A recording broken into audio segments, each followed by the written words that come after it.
Vous nous suivez partout à travers le monde par Excel Média. Bienvenue à cette émission Bosolo sans tabou où nous allons parler de tout sauf de rien et nous invitons tout le monde dans cette émission.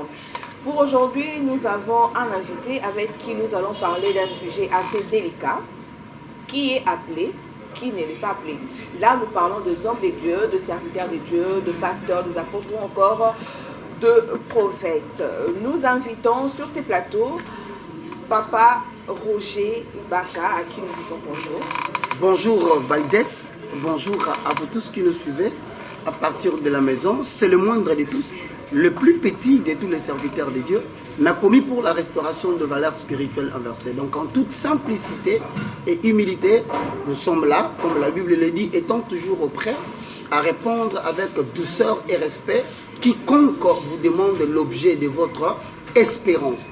Donc que Dieu vous bénisse. Ensemble, passons de bons moments d'instruction, des bons moments de communication de la connaissance, et que le Seigneur vous bénisse déjà pour nous avoir prêté vos yeux et surtout votre temps. Voilà, merci à tous et merci de l'attention particulière que vous allez accorder à cette émission Bosolo sans tabou. Papa Roger Baka, Bosolo sans tabou, Tokolo Bella, Nyonso et sans tabou. Parce que en tant que Balanzambe, je vous ai donné un esprit qui crie Abba Père. Et ça esprit en Bangate. Donc nous allons parler de tout sauf de rien. Mais d'abord, commençons par l'appeler. Quand on reçoit un appel, qui est appelé Nanya Bengami, Nanya Bengami Te. Comment le savoir? Vous savez, lorsque OK directement, si j'ose aborder, c'est OK directement dans Matthieu chapitre 24. Au moment où on a verset 4, Jésus-Christ s'assit sur la montagne des Oliviers. Alors les disciples, mais dans 4 solo, on a la construction temple. Ils ont 3 types de questions. Mais Seigneur, dis-nous, quel sera le signe de la fin du monde? À quoi allons-nous reconnaître que Tokomi n'a soukatan? Alors c'est là où, question la Yozobima. Alors, dans Matthieu chapitre 24, le verset 4, prenez garde que personne ne vous séduise, car plusieurs viendront sous mon nom. La Bible dit, ils séduiront beaucoup de gens. C'est-à-dire que nous avons des gens qui viennent sous les noms, et nous avons aussi les gens qui viennent avec les noms de Jésus, et il y a des gens qui viennent au nom de Jésus. Alors, si on a 3 catégories à Batouana, nous avons solo photo loba, Kinshasa, République démocratique du Congo. Véritable problème, et ça, caca politique était. Véritable problème, il y a Congo, et ça, caca problème économique était. Problème, il y a Congo, et ça dit prioritairement spirituel. Parce que, Basali Nanzambe, le côté, tellement ébélé, et comme c'est difficile, parce que devant des problèmes, devant des difficultés, oh, nous avons trouvé solution. On a tendance à recourir à Nzambe. Or, Nzambe a été Valdès. Nanzela ba sali Nzambe nde okokuta na Nzambe. Alors maintenant, tu vas comprendre que photo luka technique, il y a manipulation, il y a esprit humain, afin de maintenir les gens dans l'ignorance. Et qu'on rançonne bango bango. C'est quoi technique là pour rançonner bango bango? To benga ngo pona ba oyo wana ba benga mite shida. Ne ba benga ngo na lingala ba benga ngo shida. En d'autres termes, ils allaient cop. Donc pasteur azana batunaye. Au soka sur la télévision, appelle sa kabango ba numéro de téléphone pour faire des faux témoignages. Alors bien le quoi besoin ndako, moi boyeba ezati. Ezana pasteur appelle sa kabatu. Mongo $100, $50, au moins on a normal. Mais le fait que le pasteur avait à la campagne, il a fabriqué des handicapés. Et ça, le pasteur a fait une émission, a fait sa prophétie, mais il a fait une émission en direct, il a fait une émission enregistrée, en différé. Donc, comme il coupe mon coquet, le lot, au moment où il y a la 4 églises, il y a un sachet déjà dans l'auto. Et ça, ngolo. Alati yango basomaki ngolo na wenzi ngolo na sana sachet na mai na kati na sachet avandi ne na kata pantalon kaka ta baso sambla mo so ka teboli sachet ngolo kwa ina kati église tant to komona ngolo bimi na donc il y a tellement des hérésies. Écoute, il y a moi ce que mon tour nous répondre au bout. Que nous avons en accord avec 2 Pierre chapitre 2, le verset 1, je paraphrase. Il y a eu en Israël des faux prophètes. Il y aura aussi parmi vous des faux docteurs qui introduiront sournoisement des sectes pernicieuses, qui régnant le maître qui les a créés premièrement, ils attireront vers eux-mêmes une ruine soudaine. Mais comment les identifier? C'est simple. On les reconnaît par leurs œuvres. Non, ça c'est la manière la plus facile et la plus simpliste. Comment les reconnaître? C'est simple. Nous avons d'abord ce qu'on appelle l'église assemblée locale. Assemblée locale, c'est ce qu'on sangana pour Nzambi. Alors, et si Kabatoazo sangana pour Nzambi, et l'okwa liboso et l'aksake Nzamba zawana. Yamozo babina osé 4-6, mon peuple périt faute de connaissances. Si on veut transmettre connaissance, c'est-à-dire on comprend de Shidawana et Zandengeni. Parce que tu n'habites pas la terre éternellement. On va libérer la mobilité. Ah, Jésus pour ça. Si vous posez moi si ménopause et zoya.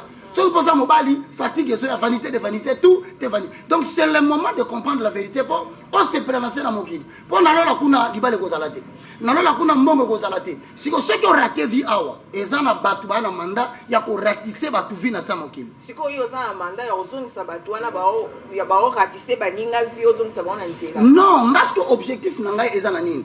Objectif n'anga ezana Actes des Apôtres chapitre 26 le verset 16. Vois, je te fais sortir du milieu de ces peuples. Parce que l'église n'a pas en général n'a parcours n'a tamboli. Batu na collaborer na bango. Batu na vani na bango na moni o fallait na mona. Na yoki o fallait na yoka. Na supporter o fallait na supporter. Mais comme la mission de l'Éternel est liée au temps. Et comme il attend moko, j'entends maintenant appel et confirmer le but. Voilà, je t'envoie. Ouvre les yeux de mon peuple. Namayelo na pesio. Si non seulement qu'on fongola bango misu, mais bimisa bango des ténèbres et de l'ignorance. Et nous tu n'as pas de problème avec les individus. Mais là où la parole est prêchée et elle n'est pas la vérité, viens rétablir la vérité, c'est la mission que je te donne.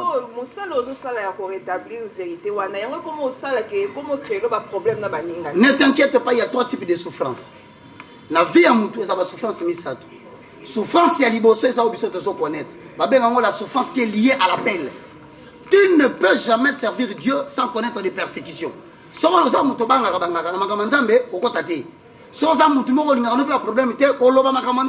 que la Bible dit quoi? Ne croyez pas que je suis venu apporter la paix. Mais je suis venu apporter le paix. Chacun aura pour ennemi les gens de sa propre famille.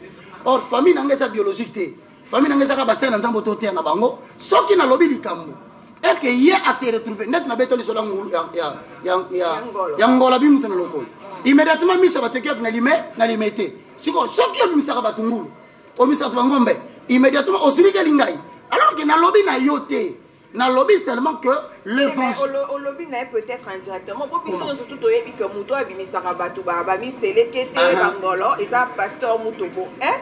Papa Rocher, merci beaucoup. Pardon, avant de continuer, continue la question. Voilà, c'est très important. Parce que le lot on te zoba makambo, be chapateur de combien belé. Badazo tuna, oh yemo ka zote ya batuna. Ya sambela ka. Si ko tuna no batu batuna ngami tuna na yo sambela ka. Ah, je viens chez toi. On s'en va pas na.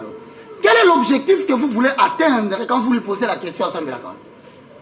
Qu'est-ce que vous voulez dire après? Alors, moi maintenant j'ai dit, Valdez est là. L'épopée d'un évangéliste. Nabanda wapi. N'assemble l'église wapi. Frère Roger Baka, l'interprétation va filmer nigérian. D'accord. Na RTA et pas pasteur. Le révérend Sonic Afuta. Sonic Afuta Rockman. Si vous avez un pouf. Tout le monde, papa Roger, comment critiquer, bah il d'abord. Oh, asali boy, abimisa ki boy. Et puis, comme un jeune pasteur, babimi sika. Oh, attends, qui combo ya mutu moko boy. Ansembo, oh, asala ki boy. Et créer le problème est bébé. Très bien. D'abord, je commence par t'expliquer, Valdez. Oui. Un homme de Dieu, on ne le connaît pas. Un homme de Dieu, on le découvre. Maintenant, nous sommes nous sommes ensemble à se révéler là. Donc, beaucoup ça vous vend à tout à coup, mais cette façon de parler, à ça qui n'a pas l'auté. Et où tu vois? Premièrement, je commence par rappeler. Moi, je ne prie pas à l'armée de l'Éternel. Moi, j'ai travaillé à la radio, télévision, armée de l'Éternel. Alors, tellement bien de découvrir, mais ceux qui étaient plus attentifs, les esprits vifs, ils vont comprendre. Et ça qui t'a interprété le film nigérien. Au voyant généralement dans Zoloba, bien aimé dans le Seigneur, il est écrit dans la parole de l'Éternel. Mais là, j'ai critiqué le scénario du film. C'est la monique ici, dans l'obéli. Dans mon avis, on ne se moque pas de Dieu. Car ce qu'un homme aura semé, il le moissonnera. Mais on a ce qu'on filme, moi, ton bogélanga, exacté. Or, question, tu n'as qu'un je suis membre de l'église Le Messager. En fait, on a la télévision. Parce que cette question va viser au poignet. Parce que selon les gens, donc on a mis Gaboui, dans la pasteur, dans l'église non. Moi, je suis membre de l'église Le Messager. Oui, il y a le messager dans Mbinzate et il y a les 4 fils au Bazabana et Aïdin Abala. Donc, si tu vas à l'église Le Messager sur Makoutou numéro 4, ok, tu as une question. On a bien évangéliste Roger Barabi, oui, Azwa Bateme, Awa. Maman na yo akufa, Azako Sambela, Awa. Bande kone nyonso, Awa. Mais maintenant, écoute ce que différence ces animes. Si on commence Ephésiens chapitre 5, le verset 11 à 12. Parce que Roger a critiqué va passer. Ceux qui ont sorti et comme on repère sa candidature sur une nouvelle génération qui monte, mais qui dit la vérité, que toi tu ne voudras pas ballon. Pour maintenir le peuple dans la pauvreté. Oui, mais tu combien vas souffrir. Peut-être poser le bélangon, mais comme il maman, on appelle ça des références. Des références. Il faut la répondre. Il y a Liboso. Ephésiens chapitre 5, le verset 11 au verset 13. Papa, ça, il y en a aussi noté. Parce qu'il y a des questions qui méritent tout dans la Bible. Ephésiens chapitre 5, le verset 9 au verset 13. Examinez ce qui est agréable au Seigneur.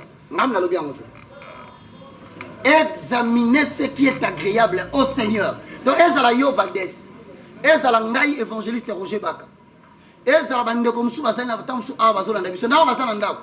ils ont reçu mandat d'examiner ce qui est agréable. N'accepte pas tout ce qu'on te dit. Zala na petite ça va se likambu kende ko examiner attends na loba fongo la Bible likambu muta zoloba eza na kati siko eloko wana je viens examiner pardon c'est là aussi ça verset parce que la parole du Seigneur doit être lue. OK. Ne prenez point part aux œuvres infructueuses des mondes des ténèbres, mais dénoncez-les, car il est honteux si on vous dit ce que ces gens font en secret. Il y a une église de combien de filles ont poigné. Église de combien de sakana n'a pas le poignet. N'a mon pasteur, n'a Sonia se présenter devant que je suis pasteur. Bon année. Plusieurs faux prophètes en accord avec 2 Pierre chapitre 2 le verset 1. Bah continue à kata musalo. Bah bengamite. Bah yeko escroquer en accord avec Matthieu chapitre 7 le verset 15. Prenez garde, ils viennent à vous comme des brebis, mais ce sont des loups ravisseurs.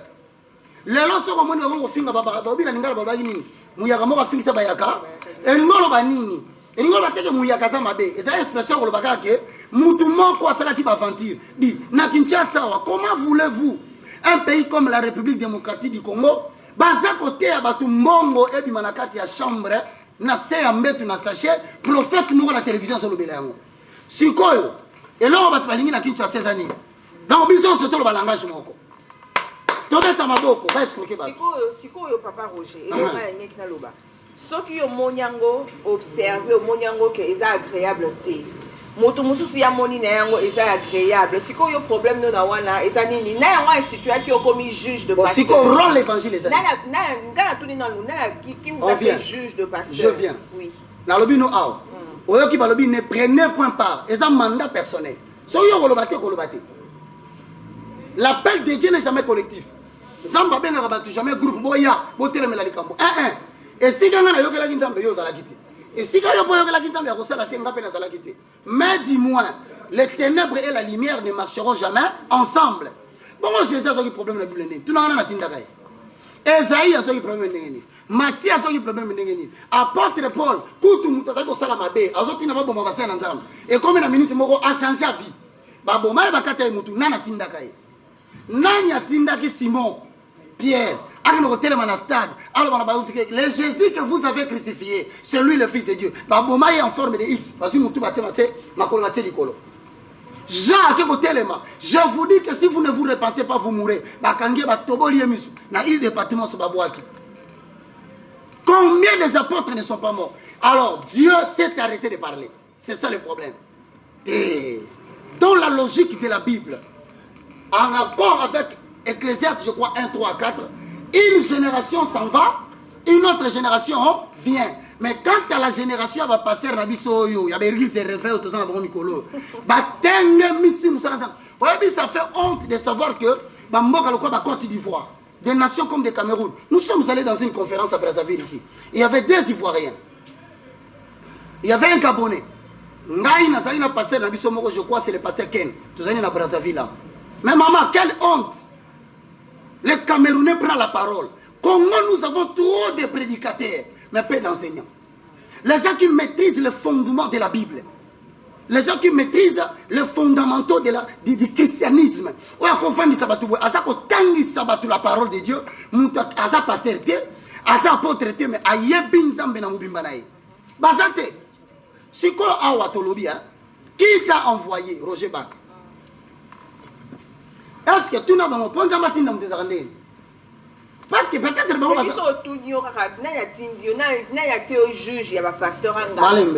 juge. Parce que Missi mot juge. 1 Corinthiens, chapitre 5, le verset 9 au verset 13.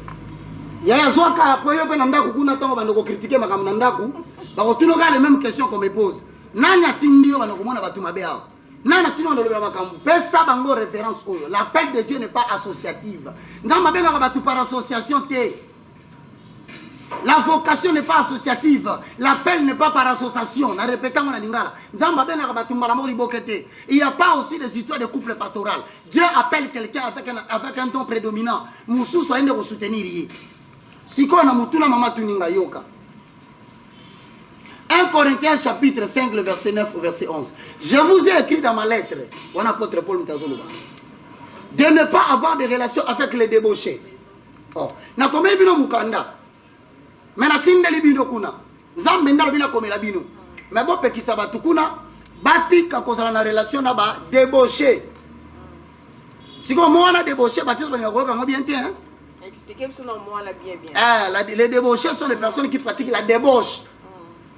Débauche, pité.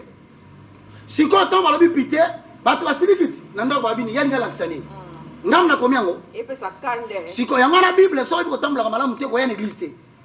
Oya bandolo ba pasteur ba betele masolo nanga. Le Saint-Esprit sonde tout, même les profondeurs de Dieu pour rendre à chacun selon ses œuvres. Awa tokei na 10. Si l'apôtre Paul a expliqué, abina 5 binoté, bon ça na ba débaucher non sauter. 10. Non pas d'une manière absolue.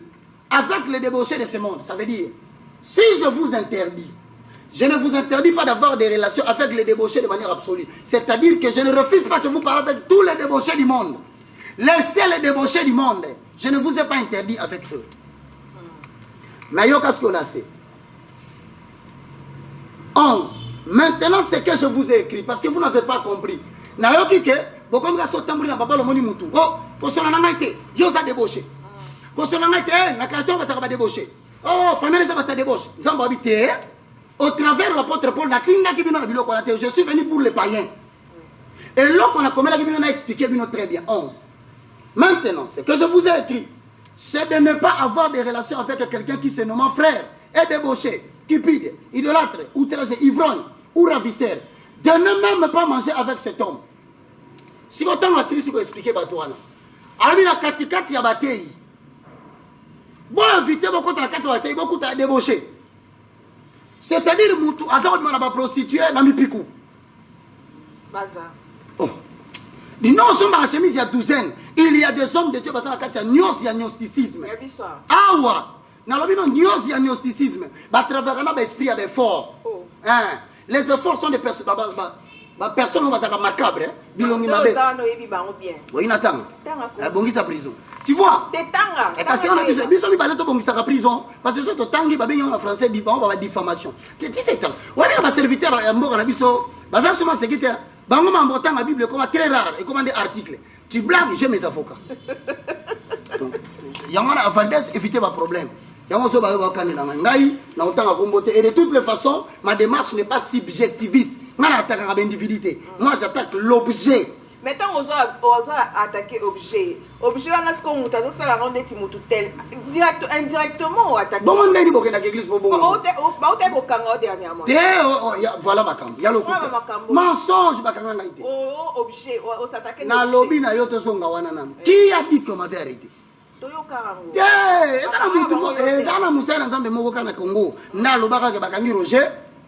Alors que c'était un mensonge, ma mère était décédée. Maman Koufi, maman la linga qui alors maintenant tu vois, en apôtre Paul Abina 12, qu'ai-je en effet à juger cette dehors, maman? Je vais m'humilier quand même au point où on attend à Combo. Tu m'as déjà vu moi dans la télévision. Moi je ne peux pas attaquer Dingwe. Parce que Dingwe devant tout le monde, il a démontré qu'à Sali Kacher, à Sali la Bakis, je dis à Dingwe, fais ton travail, à ton temps. Mais ce que nous ne voulons pas, pasteur, évêque, archibishop, méga bishop, comité na mégabyte ba bishop. Donc degré zomata. Dieu ne travaille giga. Dieu ne. On se met impression. D'abord le local bossé là ça que muta moins sérieux yango. Parce que non de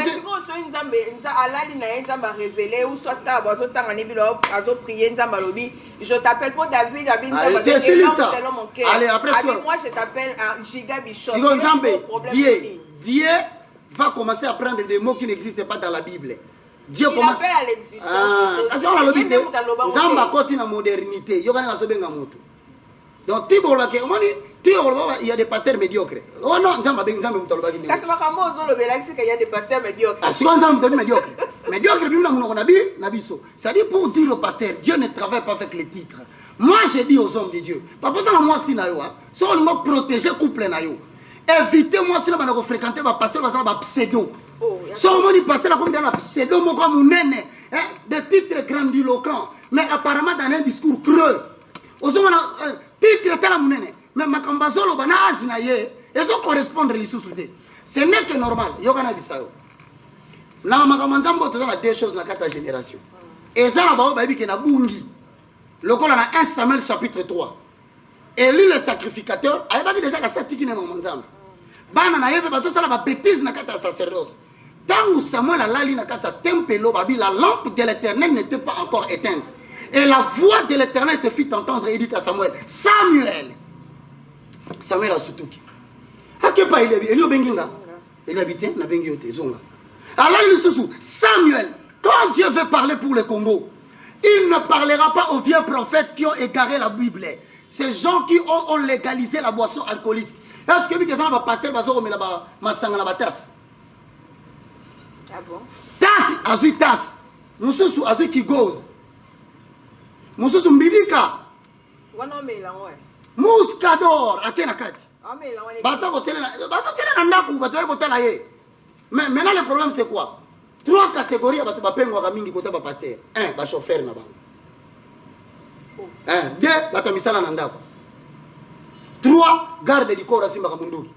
C'est-à-dire que à ce moment-là, Makabolana qui Congo Mamunamboa, Koufou Kumbundu. Donc, on se remettre le solo et à pasteur, Kata Makambouana.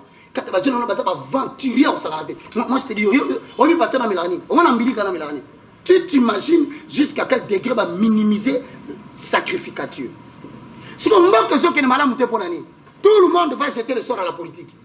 Mais pourtant, pour compliquer la vie et l'avenir d'une nation, il faut compliquer seulement sa spiritualité. C'est fini, parce que c'est l'invisible qui appelle le visible. D'où on peut dire que le problème de la RDC est au fanda sur le pasteur ou le baby c'est des politique. Le même pasteur que tu dis là, malheureusement, il y a des autorités politiques, avant de prendre une décision, va consulter à Rabango. Ce n'est pas mauvais. Oui, va consulter. Ce qui n'est pas mauvais. Parce que Josaphat, avant d'aller en guerre, il appelait, il dit, tous les prophètes ont prophétisé la guerre que tu auras gagnée. Y a-t-il un autre? Il dit, oh, roi. Il y a un prophète qui s'appelle Michel. Mais celui-là, il ne dit jamais le bien de moi. Voilà un serviteur de Dieu. Mais maman Yebisangaï, devant $1 million à partager par 10 pasteurs, qui peut dire? On retrouve aussi la cupidité, papa pasteur. Dans ce bon Ezali, on le bavait. Devant Mongo, n'accepte pas le présent d'une autorité. Ça risque de te corrompre. Le présent corrompt. Et qu'on risque Dieu a dit. Dieu a dit quoi? Parce qu'il y a une élection, il y a 2011 ans. Bamousso, imagine un prophète, il y a la majorité. Bamousso, un prophète opposition. Qu'on avait pas vu une opposition, puis on a gagné. Mais finalement, tu as une désolation. On dit bien quoi là? Ils ont aussi sa considération même vis-à-vis de l'autorité politique. Il y a un moninga, il y a le binga, moi j'ai dit, celui qui m'a demandé de parler, c'est l'Éternel. Et en plus, ma camotte au solo baoui. Na banyango depuis Calavades.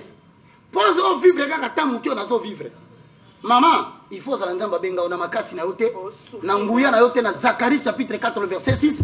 Nous avons des temps au vent d'Araboy, ma ami c'est zo kitayo. Oh Tony Seigneur, est-ce que tu m'as? Est-ce que tu es avec moi? À répondre yo, il y a des gens qui ont souffert comme toi avant aussi ma Bible. Ils sont passés par le même chemin. Il n'y a pas un bon soldat qui peut plaire à celui qui l'a engagé s'il s'embarrasse des choses de la vie. Voilà pourquoi la Kinshasa, pasteur, magicien. Bayami, magicien. Maintenant, culte a composé dans des choses.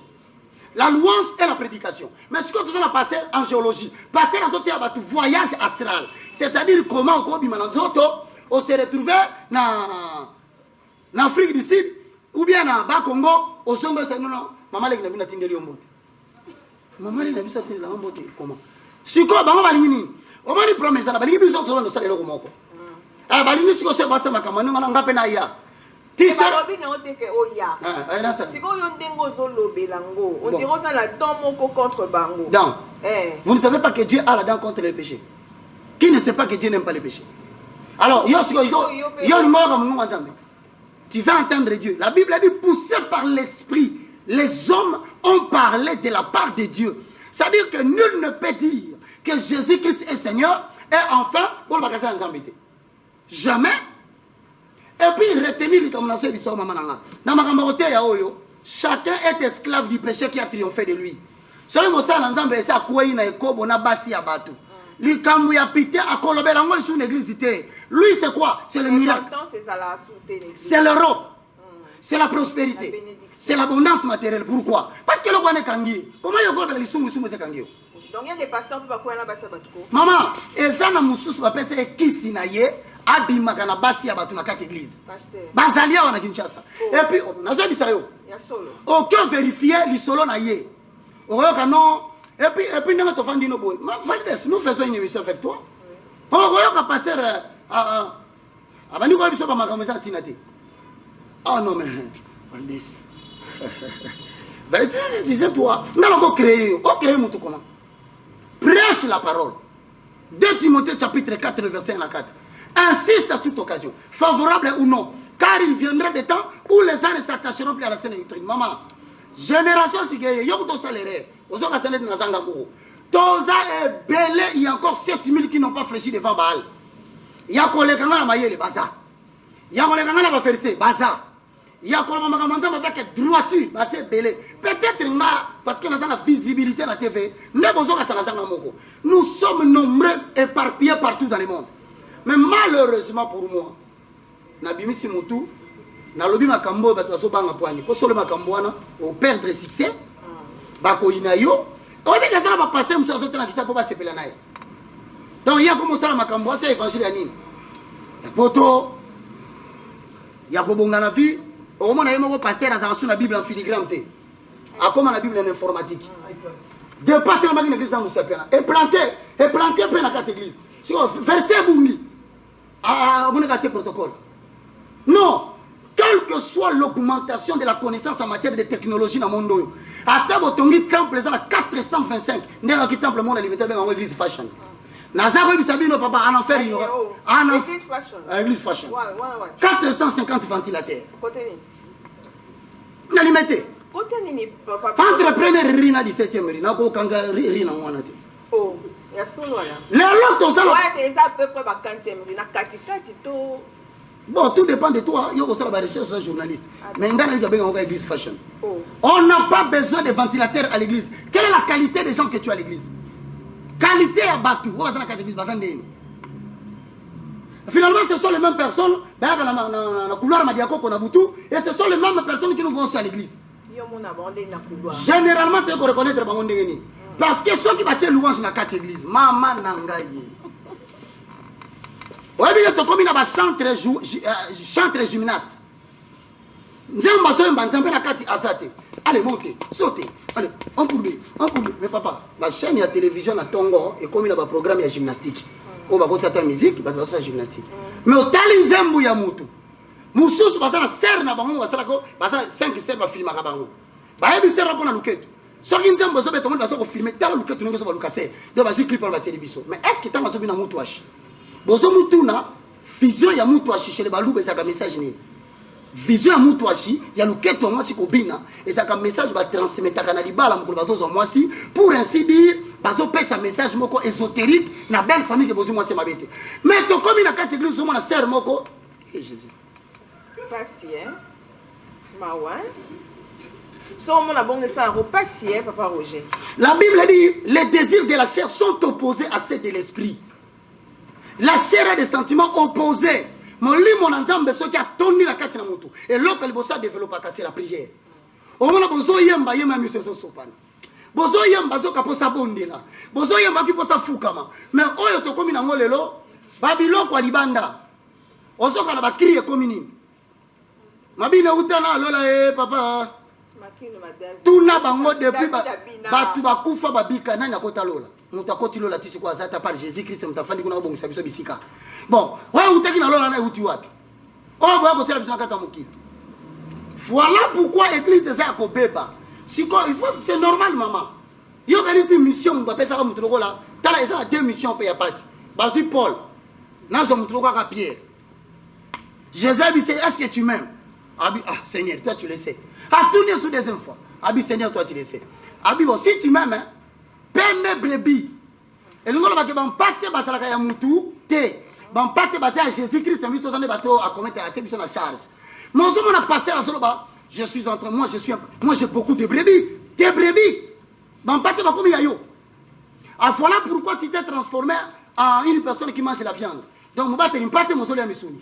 Dans la carte église, oui, bon, pas de 24, comme 18. Mais 4 bakio puis le passé ne s'est pas rendre compte.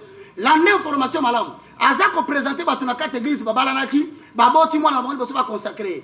Papa wana na mwana na azana sukité. Pasteur na zana sukebele, bébé wana zana sukebele. Hôtel longa bébé, hôtel longa pasteur oh. Moi no. Azali ya pasteur. Siko danger ça nini. Wena makambo to sala kayo ba finga biso poani.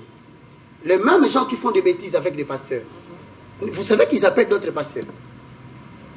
Moi, j'entends des choses. Moi, j'ai dit aux gens, je ne suis pas un homme saint. Je ne suis pas parfait. Mais Dieu m'a donné mandat. Il y a Koloba Makambu, Nabo Solo. Si vous avez dit, tant que vous avez Nabo Solo, vous avez fait sabateur, vous avez fait misuni na munoko te. Et ça, vous avez fait misuni na munoko. Na sengi bino bande konanga, boli misangai, boyo kelangai mwana na moto mawa. Tout ça l'effort, tout ça qui s'évangile à temps normal. Naï pena pema. Organisez na zakana kimia. Apôtre Paul à Lobi Boye. Si je prêche l'évangile, ce n'est pas pour moi un sujet de gloire. Mais c'est parce que la nécessité m'a interposé. Malheur à moi si je ne prêche pas. Si je suis protégé jusqu'au jour d'aujourd'hui, c'est parce que la tienne ma colonne. Et quand tu exerces les dons que Dieu t'a donné, tu restes sous le mandat de protection. Si tu as natika, pardon, natika, si tu as natika, tu as liboso. Bato ba ko sambela ozomona limbisanga o ba lobona lobeli mutu. Yo somona Saint-Esprit a komisi mutu baba. Donc batana pe ba komisa batu baba, ba pasteur wana. Si on sonne, tu as commis si tu baba bon, tu es simbi sous tes moutalobi sous tes tos. Est-ce que tant que tu as une école catholique, na be école na biso ba EP1, ba EP2 na ba EP3. Samedi na 10h, ba na ba no école. Ba magicien. Tant ba ndo na sani ba bon, ba bombo. Ako sima na lito bo misi bombo. Ba kenda wapi.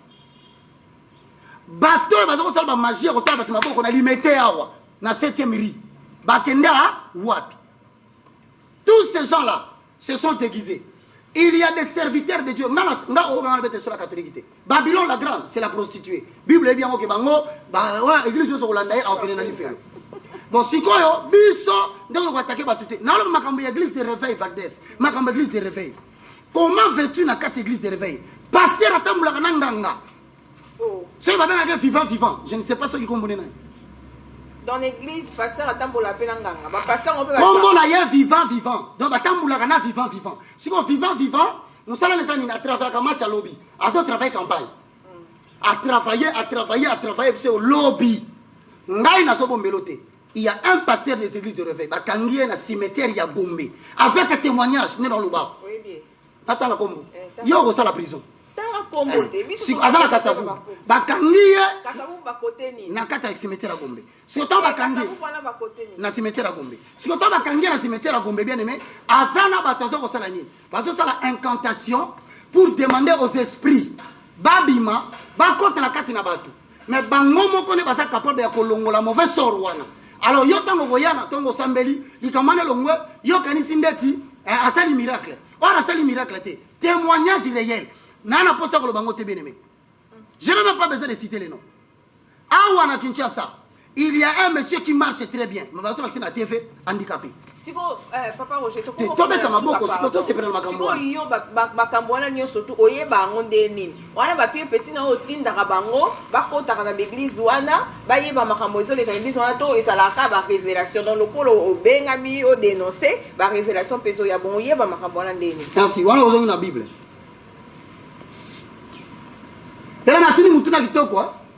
Parce que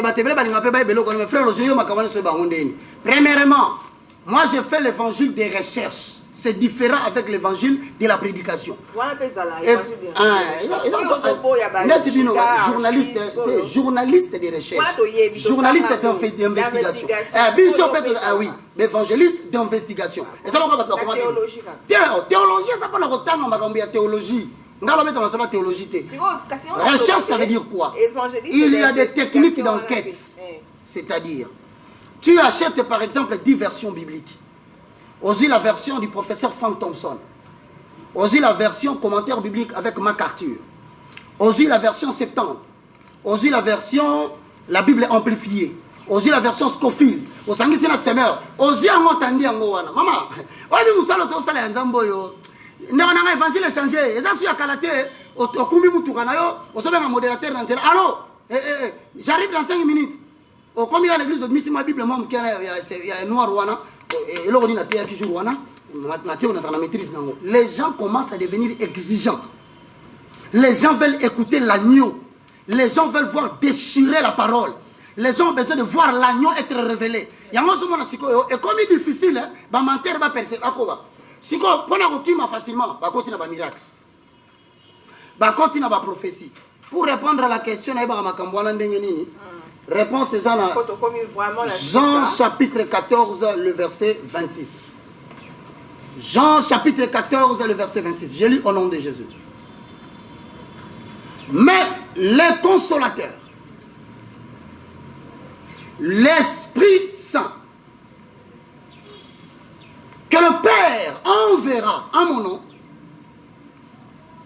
vous enseignera toutes choses et vous rappellera tout ce que je lui ai dit. Donc vous comprenez par cette référence qu'il y a des prédicateurs qui abusent du nom du Saint-Esprit, qui abusent en pratique de la pratique du Saint-Esprit, qui nous amènent dans des choses qui n'ont rien à voir avec l'évangile, alors que le Saint-Esprit a reçu mandat de nous enseigner toutes choses. À part que Fukama, deux types de prières. Je me donne de la taille en accord avec Galates chapitre 4, le verset 1 à 4. Je prie beaucoup en langue Parce que prier en langue, c'est permettre le Saint-Esprit d'enseigner mon esprit les choses que je ne saurais pas porter par l'intellectuel. Et ensuite, le Saint-Esprit me donne l'interprétation spirituelle des Écritures, loin de la compréhension intellectuelle. Ça, il faut regarder relation au Saint-Esprit. Bible lobby n'abandonnez pas vos assemblées, mais l'électricité ne quittez pas vos bâtiments. L'assemblée veut dire en d'autres termes 2 ou 3 sont réunis à mon nom. Donc moi tu vas na Valdez awa, attends ma fanda ki wapi auti ko ya awa. Ayo alobi na biso, asili na biso. Ko bima tozo bimawa. Zamba kotika la wate. Soke zabar batatelo komela. Soke zama eza hôtel batatelo zama kamna bango.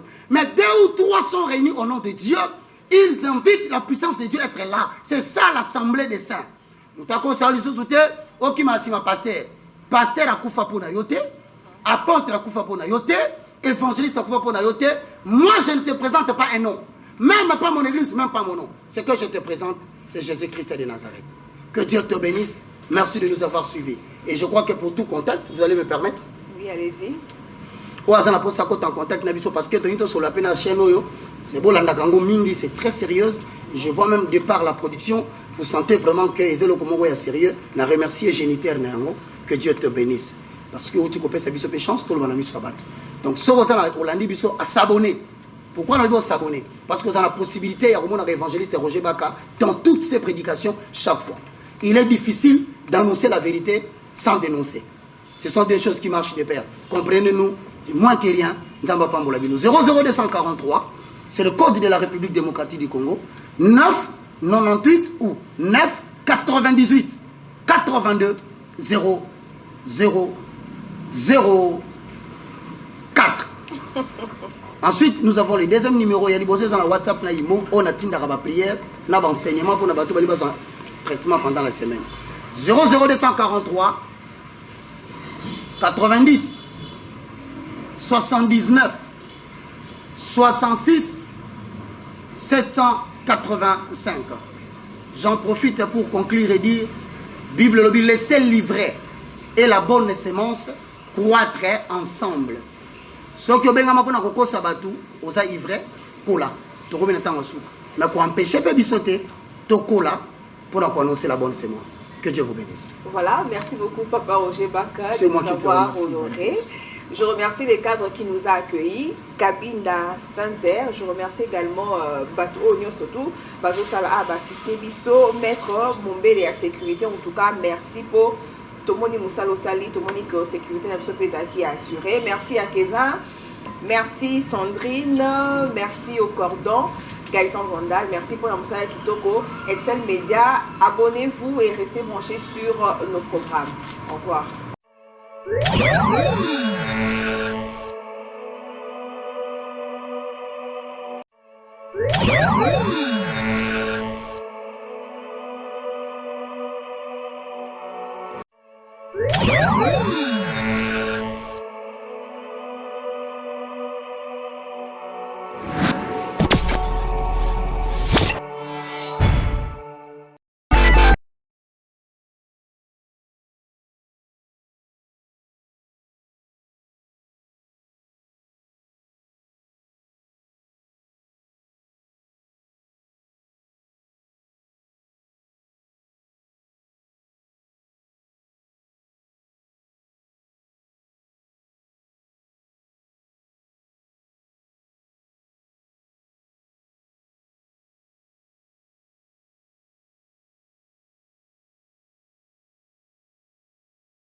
Merci très chers internautes, vous qui vous abonnez massivement sur Excel Média. C'est le moindre de tous, l'évangéliste Roger Baka. Et donc je vous prie de bien rester scotché, calfetré sur vos salons pour qu'en tout moment vous puissiez avoir les nouvelles de l'évangile et surtout comprendre ainsi dit l'Éternel. Alors Excel Média Congo TV est un programme ou un site qui vous permet, surtout en matière de l'évangile, à comprendre les éléments fondamentaux de la parole de Dieu. Et surtout, qu'à tout moment vous allez vous abonner, vous aurez toujours un message par semaine qui vous viendra de la part du moindre de tous, l'évangéliste Roger Baka. Et donc pour vous tous qui aimez l'évangile, je vous prie qu'à chaque moment, dès que vous voyez une production, veuillez le partager, veuillez le suivre, parce que cela nous permet de restaurer les valeurs spirituelles qui sont inversées dans le monde. Et donc, il n'y a pas question d'aller à gauche ou à droite. Suivez Excel Média, Congo TV. Et moi, l'évangéliste Roger Baka, le moindre de tous, je vous salue. Que le Seigneur Dieu soit avec vous. Merci. Il faut tout analyser à la lumière de la Bible. Parce que vous n'avez pas seulement les gens qui sont de, comme on le dit, les païens qui suivent les chaînes, mais aussi les gens qui prient. Hein? On peut aussi identifier la chaîne. Donc, il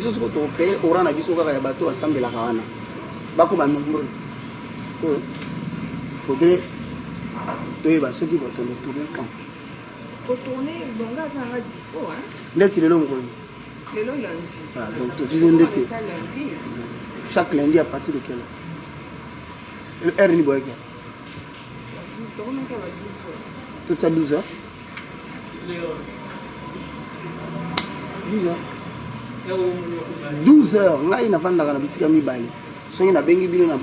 Mais je préfère ici le coin de Solo na moi monsieur na bon comme c'est kuna na carte ils ont la fleur hein kuna na carte ils ont la fleur habité comme ça le reste nous on va parler de ça et je crois que les liens non c'est la calier peut-être qu'avant tout comme vendredi tu verras mon appel il faut que on voit concrètement bon on les a comme on a dit que nous allons ma pomme terre ils avaient comme le transport c'est tout comme un travail. Donc, vous avez la Gaïtan. Hein? Ah oui, Barak. Eh, vous allez mettre bien. Signal. Signal, c'est pas le nom magasin.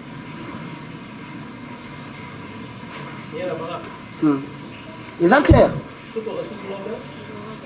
Bolonga. Mais vous avez oh.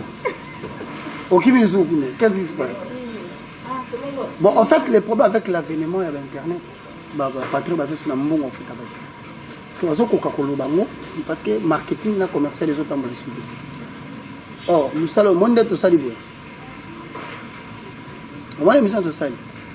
C'est vrai, bateau contre bazar, mais généralement toute l'Europe.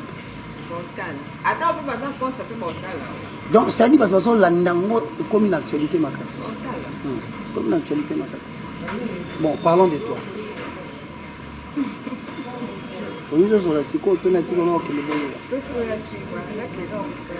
Aussi, c'est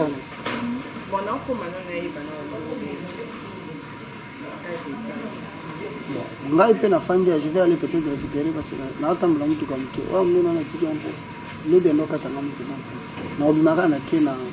Sayo. Merci, hein, c'est gentil. Hein. Tu es très gentil. Alors toi, tu finis à quelle heure? Je vais vous faire ça.